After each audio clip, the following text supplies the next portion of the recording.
Carpini, para começar, eu queria que me falasse sobre essa dificuldade que o Fortaleza vem tendo nos jogos fora de casa, né?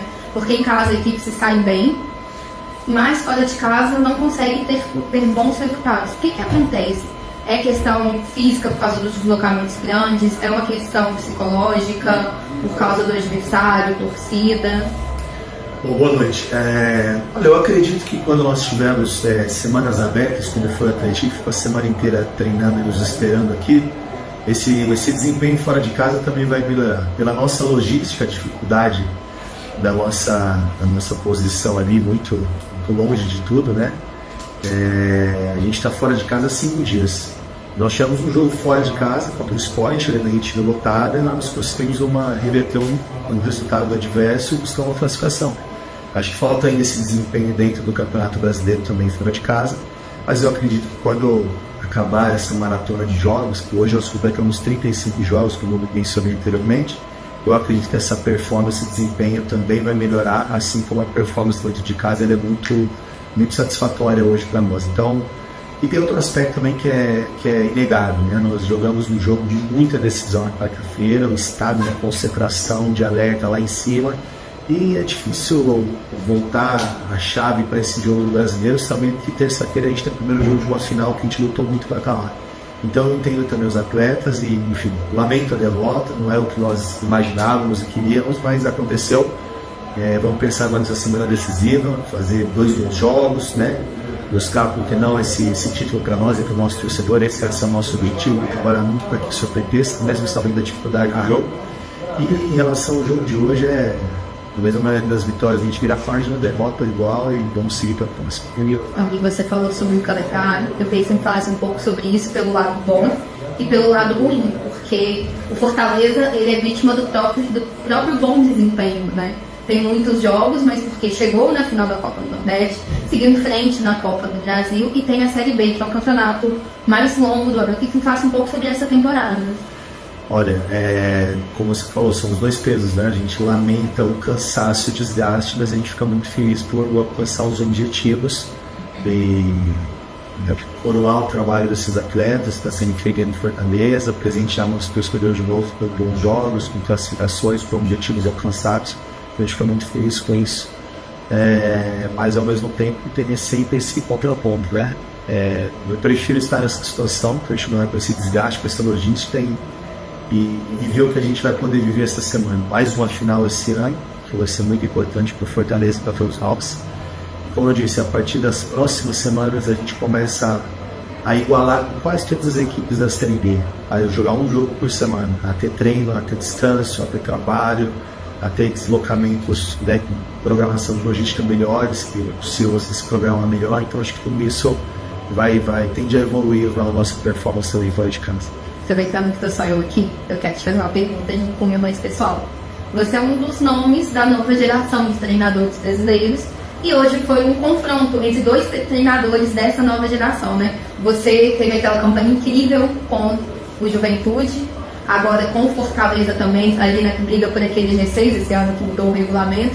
Tem o Alex também, que está no início da carreira, agora tem um desempenho com o Atlético, que a gente pode dizer até que além do esperado, considerando o Atlético do ano passado, e todo o cenário, todo o histórico do time, por ser um time mais novo, chegou ano passado na segunda divisão. Como que são esses confrontos para você? Como que é olhar para frente e ver um técnico jovem também, um técnico que também está começando, que vocês dois estão nesse caminho de desenvolvimento, de aprendizado, de construção de carreira? Bom, muito legal. Eu fico muito feliz, né? Eu torço muito pelo sucesso do Alex, é um cara muito capacitado. Eu fico feliz de jovens treinadores, né? essa nova geração e ocupando seus lugares, né? E tendo trabalhos de destaque na Série A, na Série B e em outros níveis de competições. Fiquei muito feliz agora essa semana quando eu vi a ida do Felipe Luiz para o Mônaco. Eu acho que nós precisamos de treinadores jovens brasileiros que ocupem esses lugares, esses espaços, né? E eu torço muito para que ele tenha cada vez mais sucesso na carreira dele, essa carreira de evolução, de aprendizado, que é a mesma que eu me encontro. E é satisfatório. Um cara que eu tenho respeito grande, né? A gente tem um vínculo de contato, você troca algumas informações em relação a atletas, pouco, mas a gente conversa, mas sempre de conta é muito bacana e que respeitamos. E você está nesse momento de construção de carreira, de estar se destacando num cenário diferente no futebol brasileiro, né? Porque até algum tempo atrás a gente tinha técnicos brasileiros treinando times brasileiros. E agora a gente vem entrada de técnicos argentinos, técnicos portugueses. Como que você vê essa mudança para você? A que se deve essa mudança e como que se encaixar nessas diferentes escolas de futebol? Eu acho que o que se deve a essa mudança é um pouco da culpa da nossa classe, que eu acho que em algum momento a gente perdeu o timezinho de algumas mudanças do futebol e procurar se modernizar um pouco mais, é necessário. As coisas mudam em todo, não só o futebol. Daqui a 10 anos talvez seja outro futebol e eu também vou precisar acompanhar essa evolução. Eu acho que a gente tem um pouco de culpa nisso. Em contrapartida, eu não sou contra essa chegada de estrangeiros. Eu acho que todo profissional qualificado ele é bem-vindo. A única coisa que me incomoda um pouco é a supervalorização dos estrangeiros com pouco resultado. Se você tirar o trabalho do Vojvoda aqui no Fortaleza, do Abel Ferreira, do Jorge Jesus, são trabalhos que merecem destaque. Agora não vou citar os que não merecem, que não vem ao caso, mas eu acho que são super valorizados, talvez às vezes super protegidos em alguns momentos, né? Não só por contratos, mas por todo o contexto. Todo mundo tem um pouco de culpa nisso. E, então eu acho que esse é o equilíbrio. Eu acho que essa paciência para o treinador brasileiro, o jovem brasileiro, tem muito cara bom aqui, muito jovem bom. Olha o trabalho que faz o Guarani em Mirassol, trabalho de destaque, o próprio Alex, como nós mencionamos agora. E se a gente começar a citar, são tantos treinadores dessa nova geração.